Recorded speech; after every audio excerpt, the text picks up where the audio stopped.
What is the crack, everyone? Welcome back to Barney Talks Fighting. There's been a lot of drama in the past 24 hours in the UFC as Dustin Poirier came out and said on Twitter that he never signed a contract to fight Benoit Saint Denis. Off the back of this, we've had Dana White calling out journalists and we've had Ariel Helwani sticking up for Dustin Poirier. So in today's video, I thought it would be good to take a deep dive into the situation and see what I can make out of it. If you're enjoying this content, make sure to like, share and subscribe and hit the bell so you get a notification when my next video goes live. So without further ado, we'll get into the video. Shut up and sit down.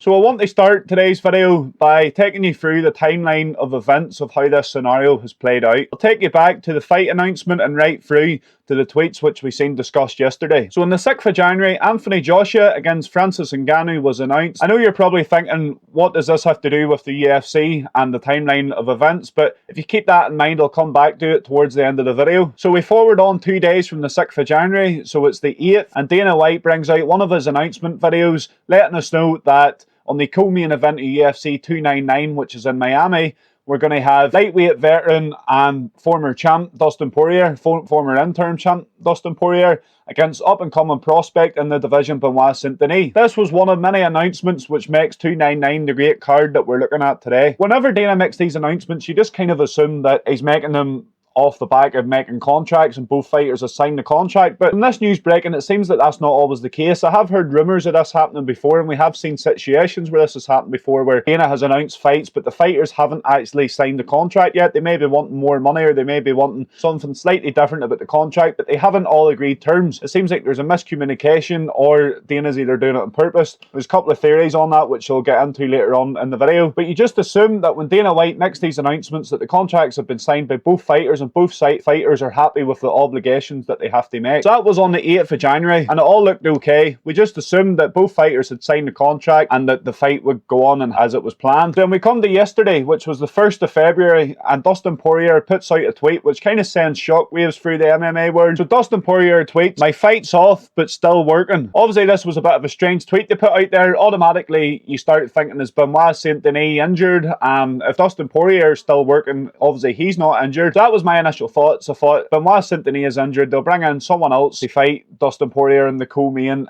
in Miami. But then following this, Ariel Helwani, doing the good journalist work that he does, reaches out to Dustin Poirier and asks what he meant by his tweet. Dustin Poirier further clarified. So this is what Dustin Poirier said to Ariel Helwani. "I reached out to Dustin Poirier about his tweet that the Benoit Saint Denis fight at 299 is off. His response." So this is what Dustin Poirier said. "There was no contractual agreement before the fight was announced and we couldn't come to terms." This is a bit of a strange scenario. You know, you're thinking, why did Dana announce the fight if Dustin Poirier's never signed off on it? Ariel Helwani then further clarified that this has to do with money. Dustin Poirier obviously wasn't happy with the money that UFC was offering for this fight, and the UFC maybe didn't want to offer Dustin what he wanted. Whenever this fight was announced on January the 8th, this clip from Ariel Helwani, which has resurfaced now, I thought was very, very interesting. He did predict this scenario somehow. I don't know how he's done it, but he did predict this scenario, so I'll play that now. UFC 299 now is, according to Dana White, going to feature a 5-round co-main event fight between Dustin Poirier, El Diamante, and Benoit Saint Denis. What a fight. And then he also added that UFC 300 is going to feature a very important #1 contender fight, as he put it, between Charles Oliveira and Arman Tsarukyan. So those are 2 big fights. Now, I say we kind of assume that those are official because, let's be honest, a lot of these fights get announced and they're not quite official. So let's see how those cookie crumble. UFC. So based off this, we can tell that Dustin Poirier obviously wasn't happy with the amount of money that was on the contract. Whether he signed it or not, I do not know. But he obviously wasn't happy with the money, and this is why he put out that the fight was off. He had never actually signed anything, according to him. So following on from this, seems like the matter gets resolved. The UFC obviously pays what Dustin is asking for, or Dustin signs a contract for the original amount of money, which I don't see why he would do that after putting up on Twitter. So we can assume that the UFC pays the money that Dustin was asking for. So then Dustin then tweets again, apologising. He says, Sorry folks, I jumped the gun. I couldn't get a hold of my manager for a few days. I just spoke with him and Hunter. Misunderstanding on my part. Fight is on. See you on the 9th of March in Miami. So this sort of concluded the rumours about the fight. be enough. The fight is now obviously happened. The UFC has confirmed it, and Dustin Poirier has confirmed it. But we have to ask ourselves, why did this situation happen? This isn't a good look for the UFC. We know they come up against questions all the time about fighter pay, and this does not help the situation. I've been looking around the internet to find out why this has happened, and I found two theories. So I'm going to run you through the two theories now, and then I'm going to give you my theory on what I think happened. So the first theory is, you'll remember at the start of the video, I mentioned that 2 days before the 8th of January, so on the 6th of January, the Saudi Arabians announced that they will be hosting Anthony Joshua against Francis Ngannou. We all know the story about Francis Ngannou splitting away from the UFC. Him and Dana has had a bit of beef since. Dana seems a bit jealous of what Francis Ngannou's been able to go on and do since leaving the UFC. He said it couldn't be done, but it has been done. Francis Ngannou has been hugely successful since leaving the UFC, and I don't think Dana likes people seeing this career path as a choice. So there is a rumour going around that every time Francis Ngannou announces one of these fights, that Dana White comes and announces a UFC card at the same time. There was another rumour going around online that whenever the Francis Ngannou and Tyson Fury fight was announced, that Dana had done the same thing. So the rumour said that Dana White had announced UFC 291 and 292 at the same time as Francis Ngannou announcing his Tyson Fury fight. But this isn't true. Dana White announced UFC 291 and 292 in May, and Francis Ngannou announced his fight with Tyson Fury in July. So this isn't true. What do I think of this theory that Dana White is announcing fights around Francis Ngannou announcements? I think it's not true. I think it's quite petty if Dana is doing it, but I don't think he is. Dana White is always announcing fights. There's a good chance that whenever Francis Ngannou announces a fight, that within the coming week, Dana White probably will have a fight announcement. He regularly announces fights. Well, I don't think this is the reason behind the situation that's happened. I don't think Dana White jumped the gun at announcing the fight to try and rival Francis Ngannou, which many people are saying online. I don't agree with that. I think that's not true. So I don't agree with the first theory, and we'll move on to the second, which says Dana White put the contract in front of Dustin Poirier and he didn't want to sign it for the money that was on it. Dana White continues to announce the fight as if it's happened. Dustin Poirier is now in a situation where it looks like he's ducking if he doesn't sign the contract, because the fight's been announced. Everyone just assumes that the contracts have been signed. So now if Dustin Poirier pulls out, whether it's to do with money or whether it's to do with other things within the contract, it still looks like Dustin Poirier is pulling out. It looks like he's ducking Benoit Saint Denis, which I don't think is the case. I think the UFC isn't stupid enough to announce a fight knowing that Dustin Poirier has a pretty big pull. Ever since his McGregor fights, he's a big name star within the sport. The UFC know this. The UFC know that if they announce the fight without a contract being signed, that there's always a chance that Dustin Poirier is going to say no, that he's not going to fight unless he gets the money, which ends up in a situation like this here, which isn't a good look for the UFC. I don't think Dana and the UFC is that stupid. I think they're smart enough and they're professional enough to not do that on purpose. Again, I don't agree with this theory. I don't think this is what happened. I think they're too professional. I think the UFC, they're a business at the end of the day. I don't think they're petty enough to try and push one of their main fighters and they signing a contract for less than what he's worth by announcing it to the fans. If this is what they've done, I think they should be punished for it. I don't think it's right at all. It's definitely a bad look for them. But as I say, I think the UFC, they're too smart to do this. They're not stupid. They're a professional business, and this would just be a ludicrous situation they put themselves into. Once the situation seems to have been put to bed by Dustin Poirier's last tweet, Dana White puts up a couple of Instagram stories slavering about MMA journalism and the media in general. So the first story is a conversation thread between himself and Benoit Saint Denis. It might be Dana, it might be someone else, maybe Hunter or someone representing the UFC. We're not 100% sure, but it's a conversation between the UFC and Benoit Saint Denis. The conversation pretty much goes, whoever the UFC representative is offers him the fight, says it's going to be on the co-main UFC 299, and he's going to text him to confirm. Benoit Saint Denis says yes, it's okay with that, and he's not going to say to anyone because he doesn't want the news leaking. Obviously, he didn't want the news leaking because Dustin Poirier hadn't signed a contract yet,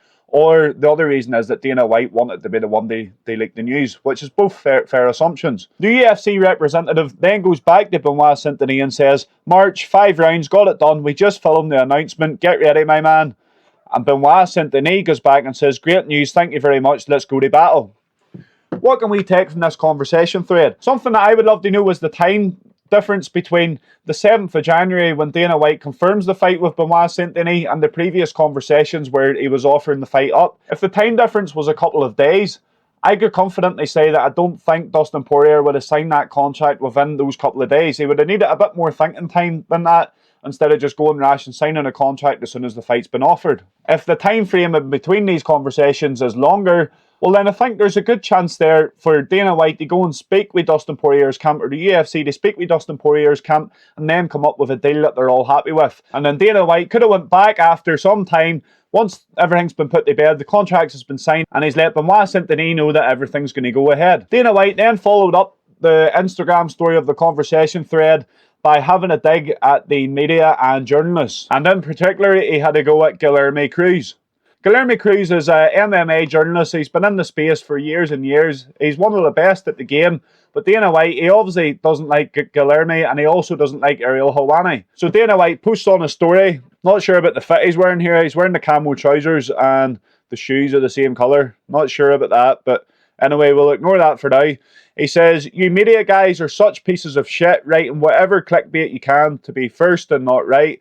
This is why nobody trusts or likes you." We all know about the ongoing conflict Dana White has with MMA journalists. As I mentioned before, he doesn't like Ariel Helwani. Ariel Helwani is someone that's been in this game for 25 years now, and he's been at the top of it. He did used to have a good relationship with Dana, but Ariel Helwani was the one that asked the pressing questions, who asked the questions Dana didn't want to hear. And for that reason, that is why him and Dana still has conflict today. There is more to it, obviously, about Ariel Helwani breaking the fight with Brock Lesnar at the time and things like that. But it boils down to the fact that Ariel Helwani, he always asks the tough questions that the UFC doesn't want to answer or doesn't want being arised. So now that I've went through the timeline of events and I've broke down everything that's happened, all of the tweets that's been said, all of the Instagram stories and all of the gossip and news surrounding the Dustin Poirier and Benoit Saint Denis fight, what do I take from this and what do I think has happened? I don't agree with any of the first two theories which I said. I think they're both a bit out there. They both make Dana seem a lot more petty than what he is. Don't get me wrong, Dana can be pretty petty. We've seen it before. We've seen him have digs at Francis, which is pretty unnecessary. But I don't think he's petty enough to announce the fight just to rival with Francis Ngannou's announcement. Announce the fight early, before contracts are made to rival Francis Ngannou. And I also don't think he's stupid enough to announce the fight in order to pressure Dustin Poirier into signing a contract. In my opinion, we have to look at the information and data we've been given. And based on that, Dustin Poirier has settled this matter with his tweets.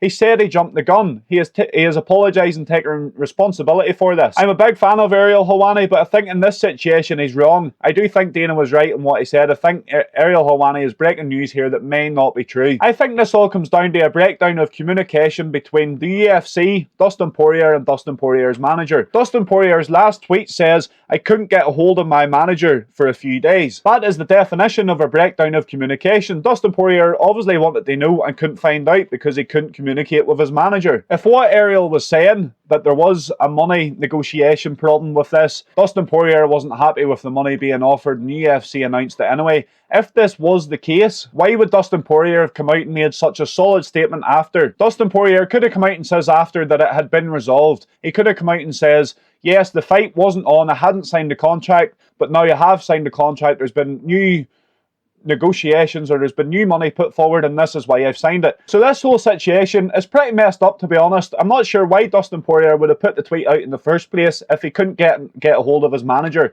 Surely getting a hold of your manager is one of the first things you would do before putting a tweet like this out. Maybe Dustin Poirier put the tweet out in order for his manager to contact him, but to me, why do it in a public space? What happens? Your relationship with you and your manager has to be kept private.